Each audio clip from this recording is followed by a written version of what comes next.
Tant que tous nos présidents de présider avaient coutume, nous avions un gouvernement dont on attendait qu'il assume, car telle est la Constitution qui n'existe pas pour des prunes, dont on suivra le fil tant qu'une autre ne dira pas non.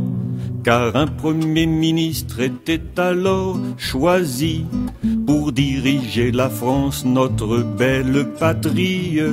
On ne choisissait pas les pires des minus. Pour devenir ministre, on ne prenait pas Guy Lux, Mélenchon sur Le Pen, en criant UMP.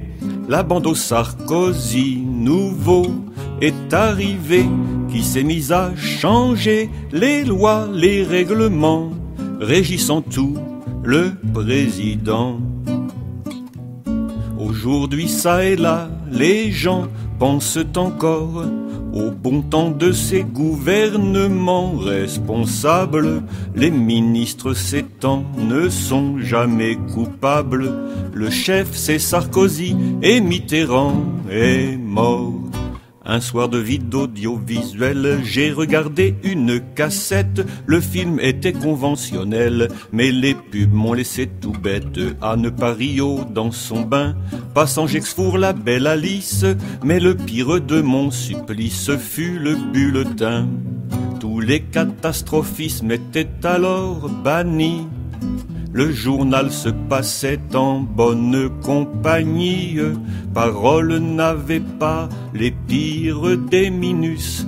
Les hommes politiques parlaient mieux que Guy Lux, Mélenchon sur Le Pen, en criant UMP.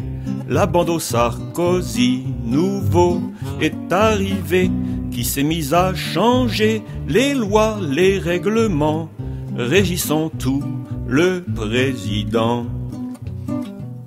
Aujourd'hui, ça et là, la télé vit encore, mais les règles du jeu sûr ne sont plus les mêmes, car le pouvoir choisit de notre actu les thèmes. Pour plaire à Sarkozy, et Mitterrand est mort. Président de tous les Français, mais surtout de la bande FN et de ses amis financiers. Pour les autres, c'est la GN. Travailler plus pour gagner plus, il n'a pas dit pour qui peu cher. Et si vous trouvez la vie chère, priez donc Crésus.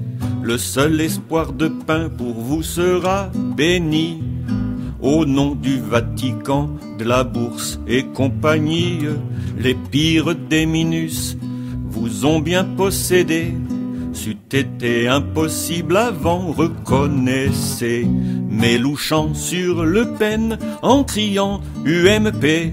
La bande au Sarkozy nouveau est arrivée, qui s'est mise à changer les lois, les règlements, régissant tout le président. Aujourd'hui, ça et là, les gens pensent encore, mais chacun dans son coin, et le doute demeure, tant il a divisé sans que la bête meure. Notre grand Sarkozy et Mitterrand est mort, l'un des derniers espoirs pour redresser la France, et pour lui redonner enfin un peu confiance, et qu'un candidat socialiste fédère sur son nom la gauche et les centristes, renvoyant dans leur trou les sarko-le-pénistes, bien avant que la France ne devienne fasciste.